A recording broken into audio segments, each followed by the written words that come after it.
Ladies and gentlemen, Namaskar. Welcome to the 15th edition of the Jaipur Literature Festival, protected by Dettol Banega Swasth India at Jan Michalski Foundation, Bethak. We are celebrating Norway Day today. The Royal Norwegian Embassy is our country partner. The festival brochure and flyer with details of the full program are available for purchase at the information desk. We are delighted to introduce Treasures at the Jaipur Court. This session is presented by ABP Live. Rajasthan has long been a dynamic cultural center and home to prestigious art forms. Vandana Bhandari is an author, an academician in the area of textile, craft, and fashion. Her book on textiles of Rajasthan at the Jaipur Court showcases the rich Rajasthani textile traditions patronized at Jaipur, from woodblock, print, and cotton embroidery to gota and intricate leheria. Cheel Stilston is a historian with expertise in Rajput and Mughal architecture who has overseen the publishing program of the Maharaja Savai Man Singh II Museum for a decade. He is co-editor and contributor to Masterpieces at the Jaipur Court, along with Mrinalini Venkateshwaran. In this book, over 40 scholars from around India and the world, including the museum team, have handpicked and written about objects that make this collection spectacular. They range from well-known examples, such as the architecture of the palace and magnificent paintings, to lesser-known, rare and important manuscripts and books. Both join historian Reema Huja for a session on the magnificent treasures commissioned and collected over centuries by the Jaipur Court. Can we have a round of applause for our panel? Good morning, everyone. I think we will launch straight into this because we have a lot to talk about today. I'm even going to, I'm taking your introductions as read for now, and I will not be introducing my co-panelists much more. At this point, I'm going to be asking them questions where they will talk about their own work and do it. So the obligatory thanks are actually thanks from the heart for Teamworks to have us back in one of their sessions, to Apurva and Timmy for the venue here, and Ram Pratap ji is right here, so missing the early sessions, but it's all part of us. We are all part of one family, so those memories are there of sitting not just in the Darbar Hall, but in the Bethak, which was there, new Bethak, old Bethak.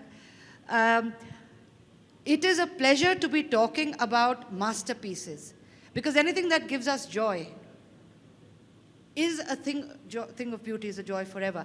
But it remains something of joy for generations to come. And that is also my cue for acknowledging Giles's co-author here, or co-editor here, Mrinalini, because I'm wearing a masterpiece that she gave me for my birthday and said specifically to wear it for our session. And it was going to be a different time of year. But something from a different part of India, but yet it's a longer tradition of weaving, of coloring, of fabrics. So my initial question is going to be to you, Vandana, and that is, what got you interested in textiles at the Jaipur Court? Thank you, Reema, and a very good morning to all of you. So, the textiles of Rajasthan at the Jaipur Court came from a much earlier research that I had done for my doctoral work. And to go back in time, my family belongs to Rajasthan, and I always tell people, whichever field I may have chosen, whether it was food or textiles or economics or politics, I would have always come to Rajasthan to do the study, because the region is so rich and fascinating. And luckily for me, I chose textiles, which is, I think, one of the richest thing that is there about Rajasthan. And when I did my doctoral work, which was more than 3 decades back, I studied the costumes of women in the Thar desert region, and why they were different from each other, what the symbolisms were, how the textiles changed through life. And later I published that as a book on costumes and textiles of Rajasthan. And when this book was being planned, I remember in the middle of the afternoon, one day I got a call from Chandramani Singh ji, who was the curator at that time. And she said, Vandana ji, you have to contribute on a chapter on the Tilla Embroidery. So we started the conversation there and then ended up with a book on textiles of Rajasthan at the court. I was going to come to that your earlier work would have been much more, cotton, suti, that sort of material. And when you come to court material, and we've got some images for all of you to see, this is much more maybe silks or the mixture of silk and cotton, mushroom, or brocade and all of that. Well, there was a lot of that, but I focused on what was being produced in Rajasthan, which has always been cotton. So cotton was the base. And then on top of that, all the beautiful embroideries and the block printings and the resist dyeing was done. So most of the works featured in the book are on, I think they're cotton-based. Because we talked about the techniques which were still being practiced in Rajasthan. Right. We will come back to the technique in a minute, but I want to bring Giles in on more or less the same question. So in the introduction, I just want to say, Giles and I have known each other from university days a long, long time ago, several decades. And much to my horror, I have actually called him John in another literature festival. So I might well do it now, but I think he'll understand I mean him. So Giles, you have worked on Jaipur for a long time. So ever since you started your PhD work, I think you first got introduced to this material. And then you've been our director for exhibitions and publications. Yes, I first came to Jaipur, I think, in 1980, but have been engaged with the museum, as you say, as a sort of a consultant director for the last 10 years. And in that period of time, what we wanted to do was to start a new series of publications that would make the collections, the wonderful collections of the City Palace, accessible to a much wider public. A certain amount of research and publication had been done in an earlier period by Dr. Chandramani Singh, whom Vandana mentioned, and J.N. Bahura, who was the librarian. Very, very fine scholars, but they were writing in the 1970s and 80s, and our state of knowledge, and to say nothing of the state of Indian publishing, had advanced enormously since then. And so it seemed appropriate to produce an entirely new series of big, colourful books, which are all published by Niyogi. And we started off with rather specialized ones, so we'd take an area of the collection, like arms and armor, or there's another one on textiles, not of Rajasthan, but textiles from elsewhere. We did one on painting and photography in connection with the gallery that we were opening. And so these are substantial books focusing on one part of the collection. And Vandana is a similar idea. We thought, let's have one that focuses specifically on textiles made in Rajasthan and the role of the court as a patron of Rajasthani textile techniques. But at the same time that Vandana was working on hers, Mrinalini and I said, well, look, a lot of museums around the world produce a book of their great masterpieces, their favorite items. Why don't we do that? Instead of having, because not everybody wants to buy a 300-page book on arms and armor, but people might be interested to see just the highlights across the whole collection. And so Masterpieces at the Jaipur Court is different from the previous. It's a much handier book, for one thing. It's a sort of slim paperback. And the idea is that any visitor who's interested just in knowing what are the kind of 75, or there are 76 entries actually, highlights of the City Palace collection across the whole board, so including arms and armor and textiles. There are some repeats indeed, including paintings and photography, but also other things that we hadn't looked at in detail in earlier publications, like the manuscripts, like the maps, and indeed the buildings of the City Palace are also masterpieces. So it's a slightly different conception. That's the conception of this book. And this is number 6 in the new series? Yes, this is number 6. And we have talked about all the others, other than Vandanaji's book. We launched 3 of them at the festival at the in Lit Fest. 2016, I think. at some point, yes, if you remember it. So Masterpieces has, I was doing a kind of a count, 76 objects, over 40 you said, I think it's about 48 people writing on them, and that's only the tip of the iceberg? Well, that's the other twist in this book, is that in most museums, when they do their masterpieces volume, is written in-house, is written by the curatorial team.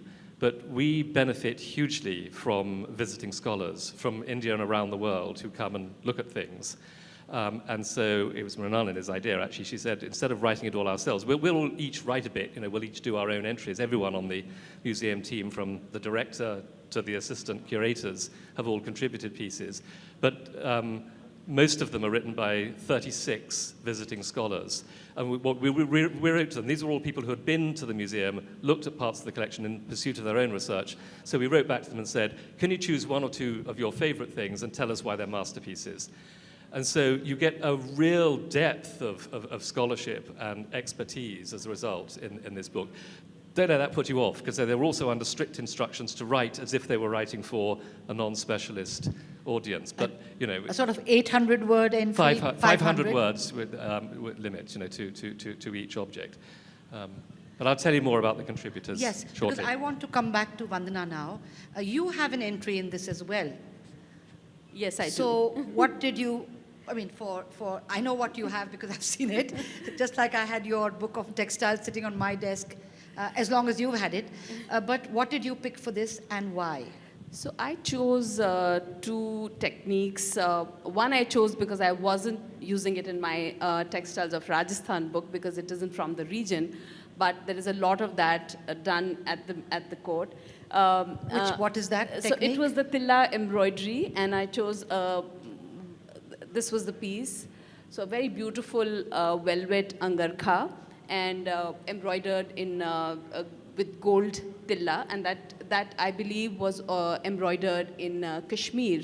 And we couldn't use it in the other book because this isn't practiced in Rajasthan. And the second technique, so I focused on the technique, was on, I used a tie-dyed, bandhani ghagra, so the panel skirt, and which had also the gota embroidery, which Rajasthan is so popular for.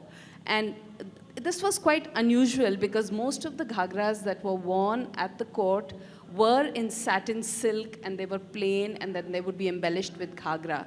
But this was just a gorgeous piece in a black color with an orange border, and then it had the golden, the tape all around it, the gota, and it looked beautiful, and I thought it deserved to be in the masterpieces. I was looking to see if we had put it in the loop. It's on the next one. What you're seeing on the screen at the moment in a loop are images from Vandana's book. In a while, we'll change it to a loop of images from here, and it includes her ghagra. And I'm also going to come in at this point because we are talking about the Jaipur court, and the masterpieces and textiles are part of that. But just to have everyone in on the same frame, we assume it's Jaipur. I work in Jaipur. They've worked on the Jaipur collection. But let's bring the Jaipur history a little bit back into it. And when we are saying the Jaipur court, what we have now in our collection at the City Palace Museum, at the Maharaja Savai Man Singh II Museum, City Palace, is mostly material from the 17th century onwards, from the 18th century onwards, which is from the time that the city of Jaipur was built in 1727. But of course, Jaipur doesn't just come out of the blue. There's a longer tradition. Jaipur is the capital of a state. Most of you know this, but as I said, no harm in recapping it. Of the kingdom of Dhundar. And the older capital was Amer. And of course, there's a capital before that also, but that takes us further back in time, subject for another session maybe. And Amer was also a period where there was a rich collection made, some of which over time has been brought into the Jaipur collection, some of which was also gifted away. And that again is a different topic to talk about, how prized items are acquired and gifted. And both of you are welcome to come in on that point as we go on with the conversation.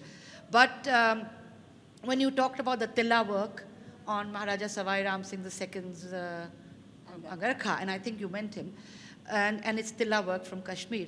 So there was a lot of contact of each part of India with other parts of India, with other parts of the subcontinent, through trade, through their own travels, and the Jaipur or the Jaipur Amir or the Dhunda rulers did a lot of that, all the way from Kabul and Kandahar, from where the current, where the flag up till 1949 when the state of Jaipur merged, those colors come from the Kabilas that were Kabaili groups that were defeated in Afghanistan, to the Bangladar, we talked about architecture. So some of the architectural features coming in from Bengal and from Orissa. This give and take is something that we need to understand.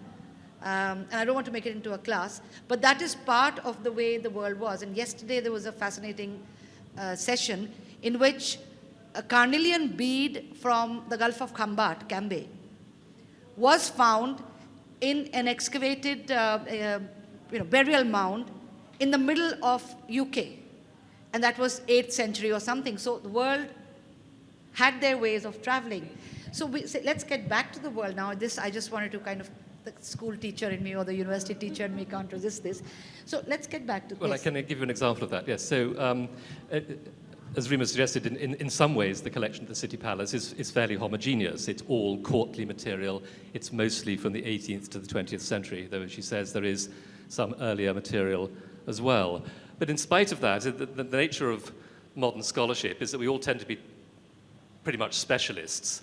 And so even within the collections of the City Palace, there is a diversity. There's too much that for one person to understand, or even for people on the team to understand collectively. And that's where the visiting scholars help us so much and teach us a lot about the collection. I want to give you a couple of examples of how this works. So a few years ago, it was actually during a JLF, Supriya Gandhi from Yale University was here. She was just finishing up her book on Dara Shikoh. And a colleague of ours in the museum said, oh, look, we've got a portrait of Dara Shikoh from a Mughal Maraca. Come and see it. So she did. She came to the museum and she came and looked at it. And I have to admit, I don't think she was over-impressed by the portrait. But as she turned it over, she started to read the Persian calligraphy on the reverse. And she suddenly stopped and she said, do you know what this is? And we said, well, actually, no, to be honest, none of us read Persian. And she said, well, have you got the page before and after? And so we said, yes. And she said, well, actually, it's an extract from the Risala-i Sahibiyya, which is a spiritual memoir written by Jahanara, the daughter of Shah Jahan. And it's a very important text in itself, because what she's doing is she's talking about her feelings about her Sufi preceptor, a spiritual guide that she shared with her brother, Dara Shikoh. And what Supriya said is, I know this text, I can recognize it, because there's a modern edition. But that modern edition is based on a manuscript that was in a collection at Ahmedabad, and it's disappeared. So you've got one of the very few surviving copies of this incredibly important manuscript. And that was, a kind of wow moment for us, because none of us knew that we had this thing. Meanwhile, in the library, Jim Mallinson from SOAS had also wandered in from the JLF. And he said, can I just glance through your catalogue of Sanskrit manuscripts in case there's anything that catches my eye? And there was. He said, there's this thing here. And if it is what it says it is, it will be very interesting, because you've got a thing which says it's called the Yoga Bhaskara. Can I see it? So we went and got it out, and he looked at it, and he said, yeah. The thing about this is, anybody, Jim Mallinson, you may know, is a Sanskritist, he's a yoga specialist. He says, anyone in yoga studies has heard of the Yoga Bhaskara, but nobody's seen it. The reason that we've all heard of it is that the title is referred to in many, many, many other medieval manuscripts, but no one's ever found it until now. So again, this kind of incredible wow moment. We didn't know that we'd got this thing. But my point here, which comes back to Rima's rambling introduction, is you take them in isolation, those two incidents, and we've just, found out something about things in our collection that we didn't know. Put them together, and you find out something about Jaipur, which is really, really interesting to me, because that's my focus, as it were. The fact that Sawai Jai Singh had collected a Vaishnavite manuscript in Sanskrit on an esoteric aspect of yoga Not hugely surprising, perhaps. That's part of the worldview of the Jaipur court. But the fact that at the very same time, he's collecting a spiritual memoir written by Jahanara shows how he connects up also with this kind of larger Persianate world, because of course Jaipur Ammer was a very important semi-autonomous state within the Mughal Empire, and it shows the two ways in which the court was always capable of looking, and there are many other juxtapositions that I could make. Right. Along Can I those lines. just come back Definitely. to something you said on gift giving? And Giles said that most of the collection is a royal collection. And while I was studying the textiles at the court, and I use that in my book also, we found a large collection of cotton block printed textiles, which are called the Namdharis, because the symbols and writings like Ram and Om and Shiv, and the symbols like the Trishul are printed on them. And I was very intrigued. I was like, why does the Jaipur court have such a large collection of very simple malmal block printed textiles, beautifully printed, amazing to look at and very well put together. But, along with the velvets and the silks and the brocades and the fine bandhani textiles, the lehriyas, the varak prints, why were these kept? And through the study, I learned that every time the king had a birthday or there was a festival that was celebrated, these were gifted to the saints in the region, and then they all came back in the collection in some way. And they were bought from because they were created for the gods and for special occasions, which were religious in nature. They were very, very finely printed, and it is said that when the block printer actually made them, he went almost into a trance, and he just kept singing those hymns and those bhajans as he was printing. So it was as were he was putting his religious fervor into those textiles and then bringing it to the king as an offering. So very beautiful collection of the Namdhari textiles, Namwali or the Namdhari textiles. Namavali. Namavali, Subject yeah. for another book. Would you do it? I would do it in a flash. Made in public. We'll shake hands on it in a minute after this. But staying with that, can you also, there's so many other technologies now. Can you actually look at some of this and be able to tell where the cotton is coming from? You definitely can tell where it was printed, because that's your forte. It's not mine. Is that something that you would be doing, could do? I think that might be hard, but it would be regional. Because we do know that right near Ajmer in Vijayanagar was the cotton mandi, where the cotton trade was happening. And my father comes from a village very close to that, and that's something I always want to go back in history and study. Because right there, I remember when I was a child, my elder uncle used to tell us that in bullock carts, the cotton trading was done here. So we don't know where the cotton was coming from, possibly from Gujarat or Maharashtra, but we do know that the trading was being done here. And, to reference the conversation I was having with Rima yesterday again, this was part of the silk route. And going right into Shekhawati and going into small streams, if you look at the details of the silk route, again, a subject for study. I think if there are some young scholars, they should take this up and study how in Shekhawati, in each of the Havelis, they have these old textiles, and possibly from there, these big houses, they moved to Calcutta because Calcutta was a port, and then they established businesses there, and that's why we find people of all the big Marwari homes, they have one leg in Calcutta, and they have their old Havelis here. So it possibly started here, the trade started from here. Well, you mentioned the Silk Route. We won't focus too much more on that now because of time. But in the 9th century, in the 9th and 10th century, we have an inscription or more than one inscription, pointing to the fact that Pali was a big trade center where kinkhwab, which is velvet, was coming in from China, and red sandalwood from the Karnataka area, material from Lat, which is Gujarat. I think we always think of Rajasthan, the desert, we're on the fringes of something. No one is on the fringes of anything. Your own life is central to the world around you, and you brought that in. And I want to now come back to Giles with our life at the museum being, central to sitting with all these masterpieces around us. I noticed that on the loop, we are having some of the masterpieces being shown. Yes, that's one and here. You did have something to share on manuscripts. Well, yes, particularly in this collection, as I say, because in the earlier volumes we'd focused on arms and armour and on textiles, again on textiles with Vandana, we have got quite a number of entries on the manuscripts collection. I want to just mention two others which make a similar point to my previous one. So one of them is a much loved manuscript that we we always refer to it as the Chewing Gnome. It's really the Mush or Gorbe.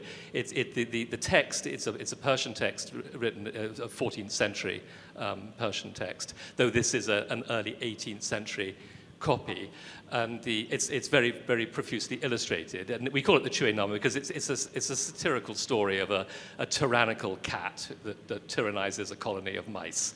And in the original story, version of the story, the cat triumphs. It becomes the ruling tyrant. In the Jaipur version, the mice overcome the cat and put it on trial, and they then have the agonizing question of whether they can put it to death, and they eventually decide they can because the cat's a bad Muslim. Anyway, this text was looked at for us by Vivek Gupta. He wrote the entry in the book. I mean, it's a well-known manuscript. Other scholars have looked at it. But Vivek had an interesting insight because he said, why is it here? And he realized that essentially it's a children's story. And what he hypothesizes is that it was acquired at the Jaipur court in order to teach a young Rajput noble Persian. Otherwise, why would it be in this collection rather than in some other? And the juxtaposition I want to make is with a manuscript that has just flashed past, which is the Prussian of Terravali. This was a very beautiful manuscript in it's Sanskrit in three colors. That's the Mushal Gobe. So this other manuscript, the Prussian of Toravali, was looked at for us by Audrey Trushke. And what she says is, well, the text itself, the substance of the text is well known. We're going back to the world of Dara Shikoh. It's a spiritual treatise. It's an account of an encounter between Dara Shikoh and Babalal Dayal. And she says, the material, the substance of this text is very well known, but that's because there are many other versions of it, all in Persian. Yours is in Sanskrit. So again, you have this sort of collision of two language worlds, a Persian text here to teach a Rajput noble Persian, and a text that would normally be in Persian, rendered into Sanskrit for the benefit of people in the court. And I think that's the extraordinary power of this collection, these kinds of juxtapositions of worlds. Let's stay with that for a minute. Who is acquiring what and why? Well, you can speculate. So let's think about the maps. Some of the maps are on the loop. Again, there are a number of spectacular maps, some of which are on display. We have an enormous map of the city of Surat, made, and the entry on that is written by Manoshi Lahiri, a very distinguished geographer. And she was able to work out, because the foreign factories are shown, and they're identified by their flags and by the particular combination you've got. She says, this must have been made around 1700. And also the second city wall is in situ, and that was built during the reign of Aurangzeb. So it's a huge map on cloth. Why is it here? Well, is it that Sawai Jai Singh, when planning his new city, is collecting material that might help him, might inspire him? Because when we were writing the caption, we thought, what are we going to say about this? Well, Surat is an important trading city, and it's on a river. And we thought, hang on a minute, Jaipur's an important trading city, and it's a planned city also, like Surat was originally. So it's not that Jaipur, I'm not saying Jaipur was inspired by Surat, I'm saying that he's collecting material in order to help figure out how he's going to do it. And that hangs opposite two other maps, which are very interesting. One is my favorite map in the collection because it's the map of Jaipur, and it's actually, according to me, the earliest map of Jaipur. It shows the completed city in with obviously nothing outside the city wall. I mean, it's made, I think, about 1735 when the city was officially declared the capital. And it shows the built city. It's a rather idealized map because it shows the city complete, which it wasn't Jaipur seems to have a lot of maps. I mean, I think Jaising was deliberately collecting maps. Every ruler would have had their own particular interest, but they would also have been gifted things. We've got a map of Agra. We have We've the very got one famous map of Agra, Badrinath. which has been studied by Ebba Koch and is the basis of her That's in there work. as well. It's in the book as well. Ebba's written the entry. So it's a map of Agra that was made on commission by Sawai Jai Singh when he was the governor of Agra.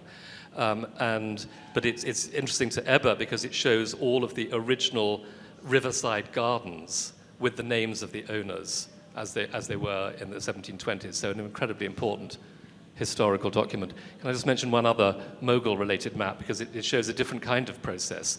We have an extraordinarily detailed, measured plan of the Lal Killa in Delhi. Again, the entry on that in this book was written by Abhishek Kekar. And what's interesting about it is, as soon as I looked at it, I've looked at a lot of the maps in the collection, which are maps of Jaipur. And I could tell just by the paper, the inks, the style in which the graph paper has been drawn up, that this is a Jaipur product. Furthermore, all of the inscriptions are in Devanagari. Yes. It's not a Mughal object. It's a Rajasthani object, but it's a highly detailed, measured plan of the Lal Killa, which shows you the extraordinary proximity that Sawai Jai Singh had to the court of Muhammad Shah, that he's able to send a draftsman in to make such an object, and the interest that Sawai Jai Singh has in commissioning it. Just to add there that the map of Surat also has Devanagari inscriptions. So, yes, and Persian. But then Persian also was, you can consider almost a Jaipur court language of that time. We have so many maps which are called taras, including local ones, including ones which are showing from where water is coming to the city of Jaipur, measured drawings almost that architects would be interested in. But let's move away from maps for a minute, much as, we would love to wobble on about them. And I want to talk about who's acquiring what. But also we were talking about textiles. What fascinates me is I'm using this term of textiles and taxes. You talked about how sometimes exquisite pieces were given because the tax on it could not be paid. Do you want to share that with the audience? Yes, of course. So, the textiles that were produced by the artisans were extremely fine, and a lot of them were produced for trade. And at the City Palace and in the book, I use examples of some of those which have octroi stamps and tax stamps on them. And which really means that when they were leaving the city of Sanganer, where the printing was being done, they were taxed, and a high amount of tax was being charged for these exquisite textiles. And the royalty always wanted to have beautiful pieces. They coveted almost the finest textiles that were being produced. So sometimes people just didn't have the money to pay the taxes. They could produce the textiles, but they didn't have the income on it to pay the taxes. And these would then be gifted to the court. And we have many examples of fine rumals and other textile pieces with the octroi stamps, which also dates these textiles. So textiles were also used, so to speak, as currency at that point of time, and the rulers accepted it. Right. So thank you for that bit, because I hadn't realized that was also happening. I thought of taxes, textiles, okay, makes a nice title for a book, but we do have a lot more to say and share on our masterpieces, and I'm not ending it just now. But I was just wondering if we can go in for about 5 minutes of question answer at this point and give you the last word, have you the opportunity of saying a little more, because I want to ask you about what next. And I want to admit that I am the reluctant, I'm not the reluctant custodian as being the director. I'm the reluctant museologist, sitting there. I always said it wasn't my line, and I'm admitting it, that I've been scolded on it by my many colleagues. We will come back to the treasures and the masterpieces and what more we can do with them. But I saw there was a hand there, so can we have the mic? Please identify yourselves. Can you go to us? Who's got the mic? Or are we just speaking aloud? Yeah. Okay. Question, please, rather Question. than a comment. And if it's addressed to someone in particular?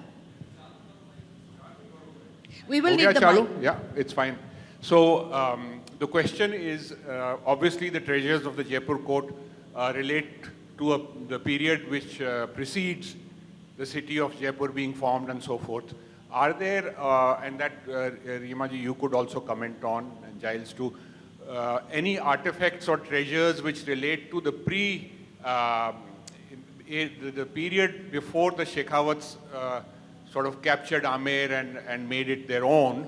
Are there any tribal artifacts or things like that available in your collection or in your knowledge? We have a few bits and pieces. I mean, there's not a lot of very ancient stuff. We included, there's one sculpture which came from Abaneri that Rima herself wrote the entry in, and that's on the loop tape.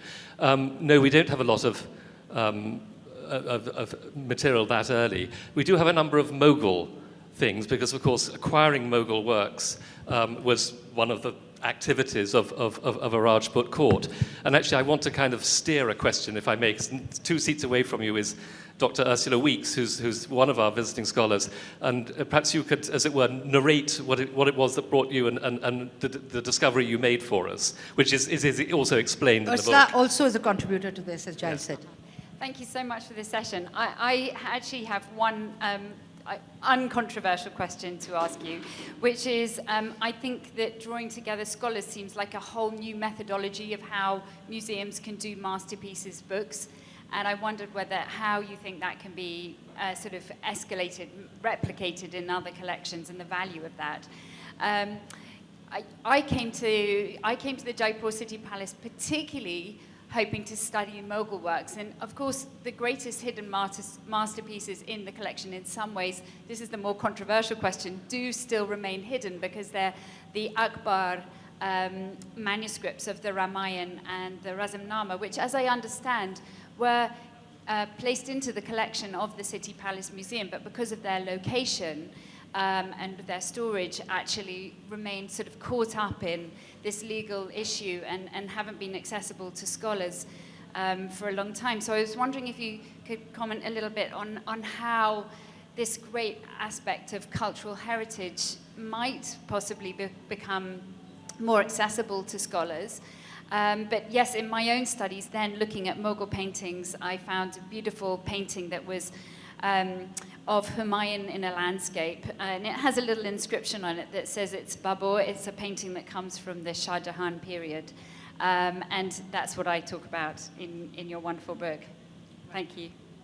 I didn't know how to address your controversial question. To say yes, of course, it's to the regret of all of us, and beyond, I'm afraid, our power as employees of the museum to solve. It's a matter of a court order. It's a court thing, so we can't even comment on it. We can't deal with that. But let me just flesh out the story. So we have this painting that we put in our gallery, which shows a Mughal emperor seated in a landscape, apparently narrating. There's a scribe next to him writing, and we innocently thought, well, this must be Babur narrating his memoirs. It's a well-known trope in Mughal painting, and we were helped by the fact there is a little inscription on the tree saying Babur. In Farsi, in Persian. So we put it as that, and Ursula looked at it and she said, no, you've got it wrong. It's Humayun because of the style of his turban, and he's always shown wearing this style of turban, particularly in paintings from the Shah Jahan period. It's a kind of established iconography.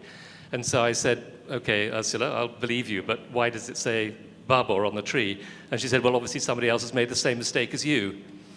But it's a wonderful example of how you learn from a visiting scholar, and thank you for endorsing the method of the book, because yes, I mean, if we'd done it ourselves, we have published that painting previously as Babur. We're very happy to have the record corrected in Masterpieces and to acknowledge our earlier mistake. There's a hand there. There are several hands. Who has the mic? The mic is power. Do identify yourselves. I'm Dr. Kailash Gupta. I'm direct descendant of Seth Loonkaran Natani, who was Nagar Seth. Nagar Seth means he was the richest person of the city, designation given by the king. And he was also one of the Navratna, means one of the 9 ministers from the Amir. And he funded Jaipur city, Jai Singh II, to establish Jaipur city. My question is, what was the Seth Lunkar Natani, what business he was doing so that he became so rich? Maybe I can do same now, possibly. I was hoping you could tell us what he was doing, because at one point he was also minister, and there are, at Amer, there are bawdis that the family had made. At Jaipur, Natanio Ka Bagh, I believe, is now what is Jai Mahal Hotel. So, people who live in Jaipur have a lot of links with it. The Kotwali Thana at Choti Chopar is part of what was their family thing. So, can you answer that question for us? Yeah, my hypothesis is, and I've been doing research as we talked yesterday. Can I share the people to contribute to what we decided? It's not Just keep it short, sir. We're running out of time.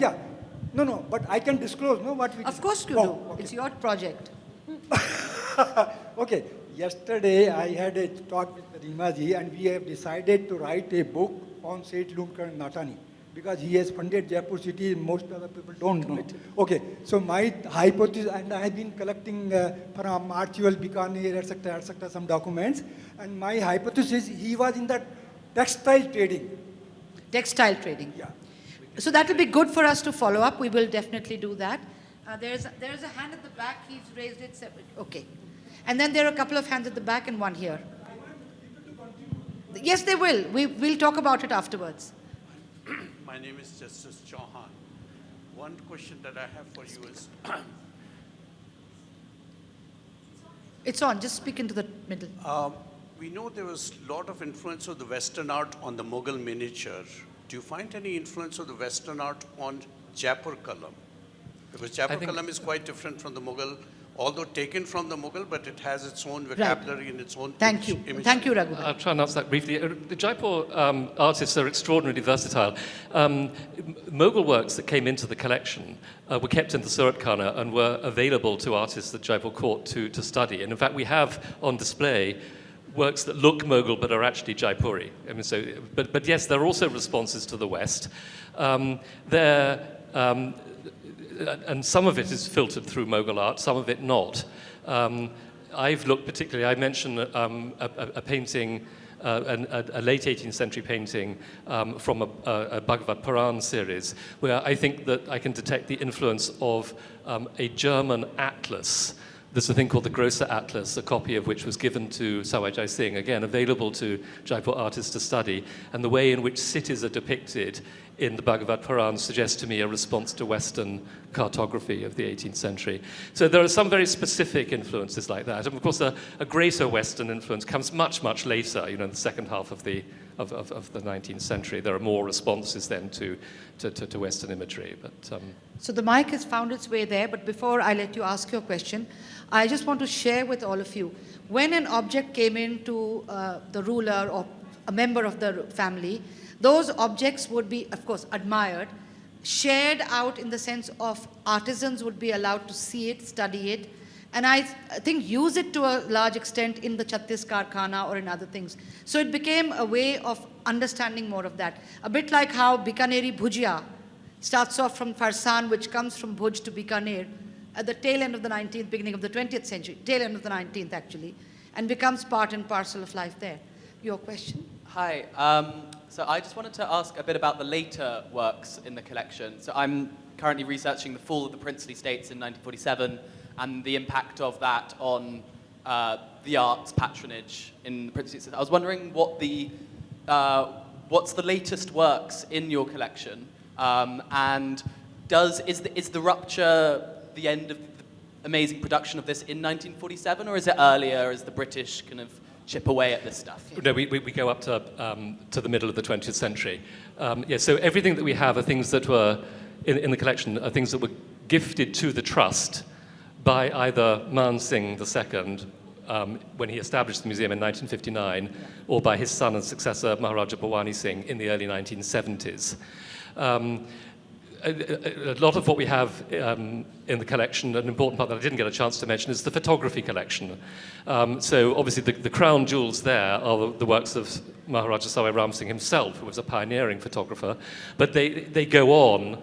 We have photographs that go even into the period, in the museum, that go into the period when Man Singh was Raj Pramukh. After the integration. After 49. One of the images on the loop is a photograph from a wedding album of Prem Kumari, Man Singh's daughter, which was in 1949, I think. Earlier. Was it 48? Yes. No, earlier. Which is a very exciting album, actually, because it's an enormous thing, because it's almost entirely male. Except they've got earlier wedding albums as well, but in this one, the bride does at last appear, but so heavily veiled that you can't see her. But the reason that that's exciting is that I discovered that, as I was looking at it, that Henri Cartier-Bresson was known to have been in Jaipur at the time, and comparing the images, for a while, I missed a heartbeat. I thought, my goodness, I've discovered a lost album by Henri Cartier-Bresson, because you can see his images online, and they're very, very similar to ours.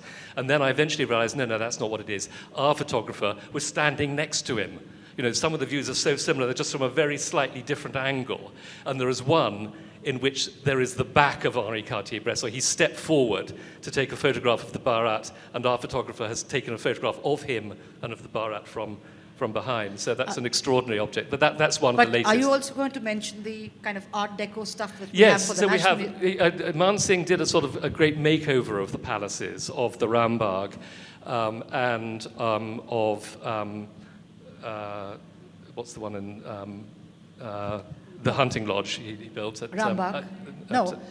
Ramgarh Lodge, Savai Madhopur. What are you thinking about here? I can't remember what it is. Anyway, he commissioned various famous design companies But also Jaipur House in Delhi. Yeah, a Jaipur House in Delhi. So Man Singh was rather different from his predecessors. Until his reign, everybody assumed that Jaipur was the artistic hub of the world. You don't need to go outside. Everything in every design domain is available here.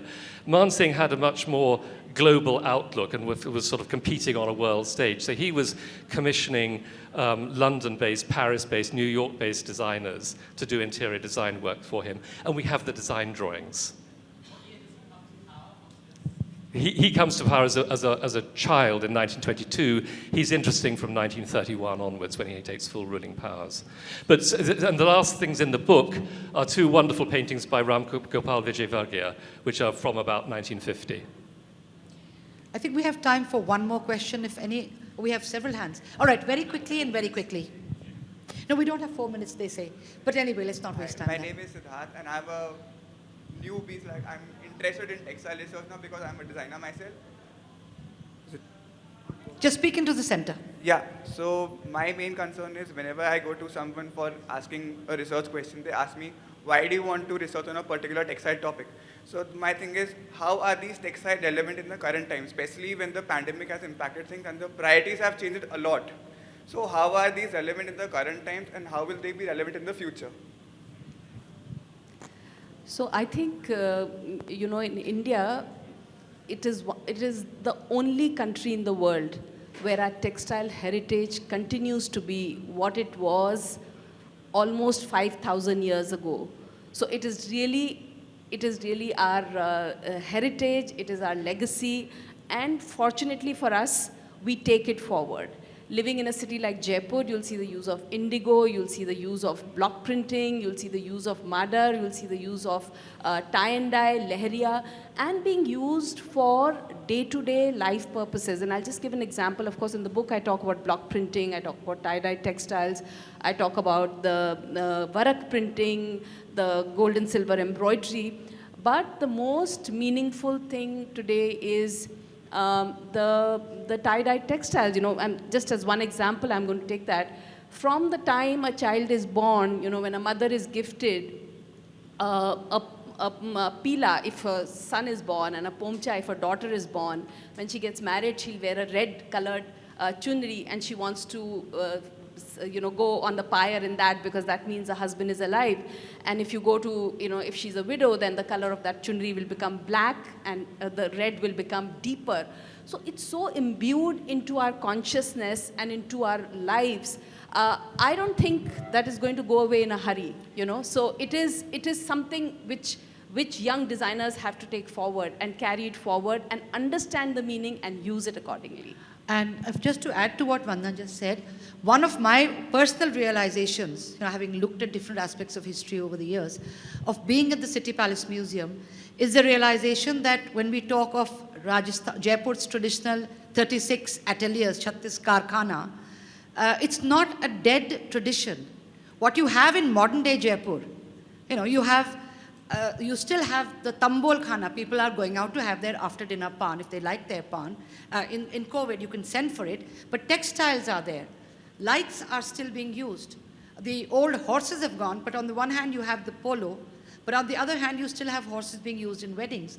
So the tradition has been partly modified and is still very rich. And Rajasthan is not just a UNESCO, Jaipur is not just a UNESCO inscribed city. It's also a craft creative city, UNESCO inscribed.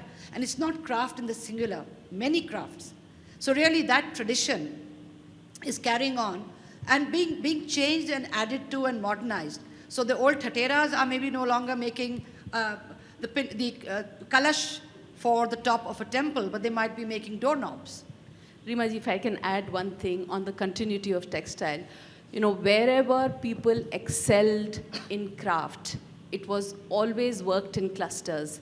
And I think Jaipur did it beautifully. So Italy is one example where they did craft in clusters. So they had leather clusters, they had brocade clusters, they had weaving clusters.